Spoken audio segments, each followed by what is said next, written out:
Hey guys, it's Mark here and welcome back to another video, and today I have the BlackBerry Q5 and I'm using it for a day or two, and yeah, let's talk about it and let's get it started.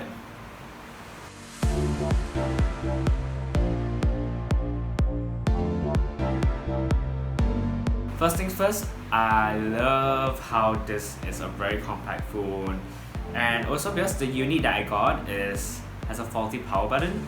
It's not really that faulty, it's just hard to click, but yeah, it's still usable. And as you can hear right now in the background, it's raining. I do not know why that of all the time whenever I need to film, it always has sounds of rains or anything. But if you can hear, I think you guys can hear, but I'm not very sure about it.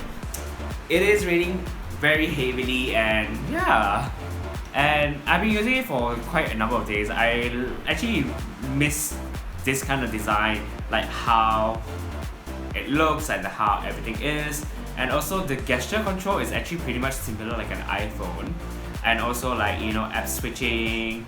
Everything is not as snappy as what the current phone is, but it's still pretty much usable and it's actually very nice to use. I like how simple the UI looks as well and how clean it looks. And I don't really fond of the BlackBerry Hub, but also there's a lot of people who likes the BlackBerry Hub.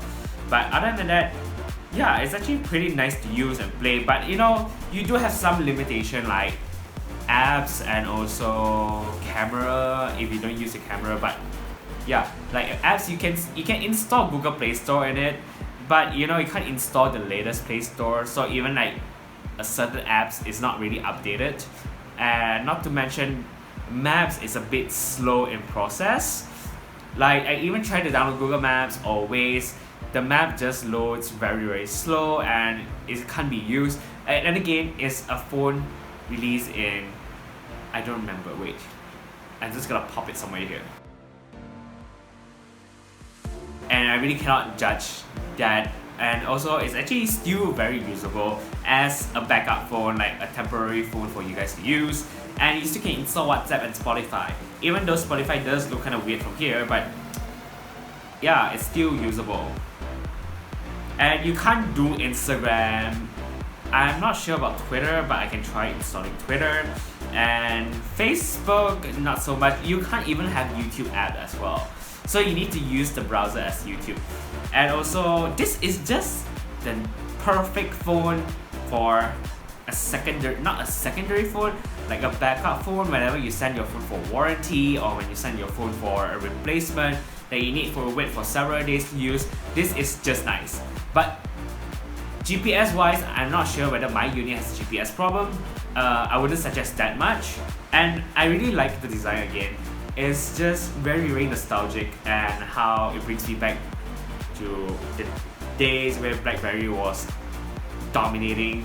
And yeah, I even that time I always wanted to have a Q5, and now I have it, but it was like a bit too late to have. But yeah, and the camera is actually not that bad. I mean, it's a bit slow, although it's also 5 megapixel, so I really have not so much to complain about.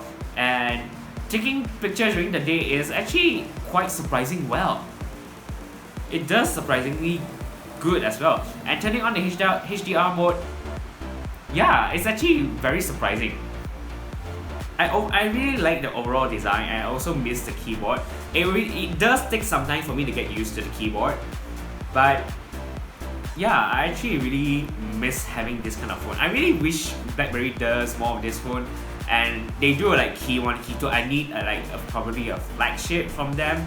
I hope they do a flagship version of a BlackBerry Key 1 or Key 2, or maybe if possible the Key 3, a flagship version. I would love to see that, and I would love to have one too, because it's so rare and it feels so nostalgic, and the keyboard has so much multi-purposes, and there's so many quick settings that you can set on the BlackBerry.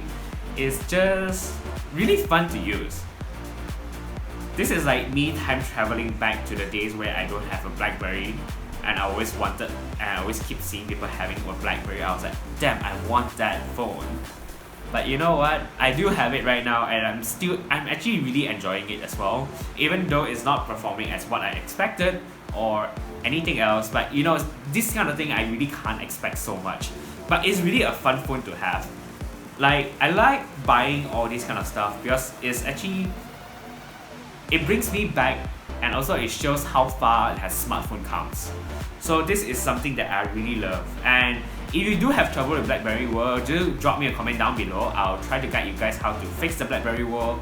And yeah, I hope this video was a bit enjoyable, I guess so, or maybe a bit informative as well. If you do see a second hand or used BlackBerry phone and it's selling it for very cheap and you wanted to have it, you can buy it, but you know, just don't expect so much that it can do. Even though you know you can actually install Play Store, but you can't install that latest of a Play Store.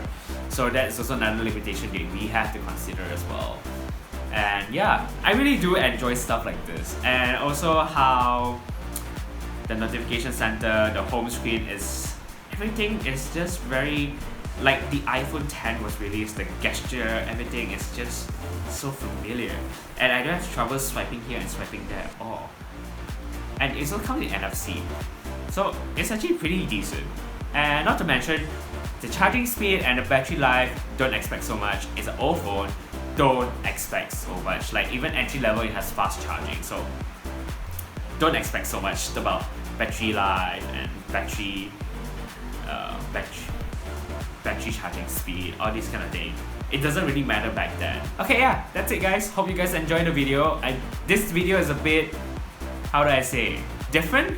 But yeah, I hope you guys enjoyed this video, and I'll catch you guys next time. And remember to like and subscribe and follow me on Twitter, Instagram. And remember, if you do have any question about anything at all, just drop me a comment down below or head to my Twitter and tweet at me as well. So yeah, and I'll catch you guys next time. Bye!